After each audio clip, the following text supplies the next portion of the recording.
This is the type of stuff I'm talking about. I took a break from the football and pretty much this channel because of stuff like this. Now, I know y'all probably done heard on the news or all over the sports world right now about Kirk Cousins. Basically, he injured himself or he got hurt during the Saints game around week 9, week 10. I can't remember which week that was.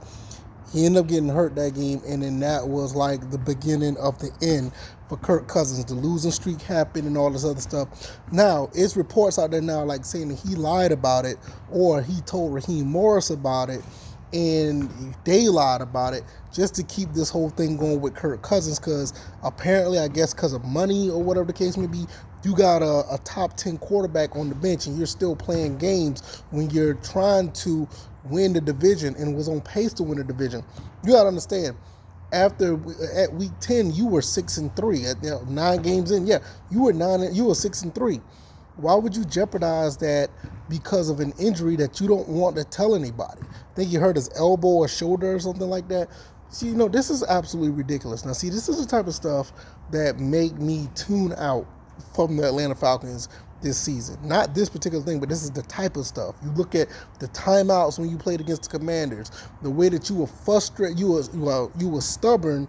It seemed like you were stubborn to put Michael Penix in. You even had this guy Kirk Cousins go up against Desmond Ritter, and we almost lost that game when we played the Vegas Raiders. This is the type of stuff that you really want to check out when you really want to root for this team. And I can understand why people continue to laugh at the Falcons. It's absolutely ridiculous. And that's why I had to just take a step back. After this whole season had full of promise, you could have been on your way to possibly going deep in the playoffs with this team. It was a really good team that you had, and we saw what Michael Penix was able to do. You had a better chance of going further with the division or possibly further in the playoffs because, look, Michael Penix is a stud. The dude played like he's a stud. The 3 games that we saw him, he was absolutely lights out.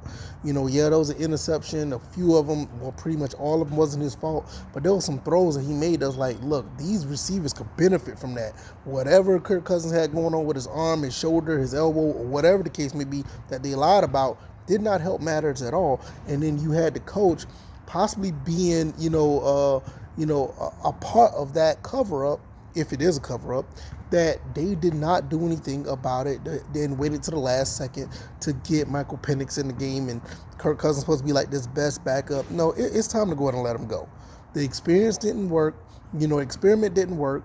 Go ahead and see if you could talk to, Cleveland, try to get Myles Garrett, try to get somebody for the compensation. I mean, he's not that expensive of a quarterback by quarterback contract standards, but it is enough to make teams say, wait a minute, we may not want him.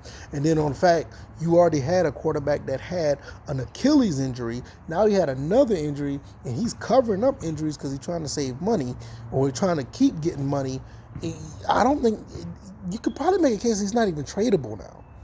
You could probably make a case he's not even tradable. So once again, the Falcons are falconing again. Is very, very, very disappointed because I tried to go to bat for this team. I was here for the Ritter years. I was here for the Joey Arrington years. I was here for the Byron Leftwich year. I was here for all that other stuff prior to that. I mean, you had decent times, but for the most part, this team is severely underachieved for the past 30 plus years, and it's absolutely ridiculous.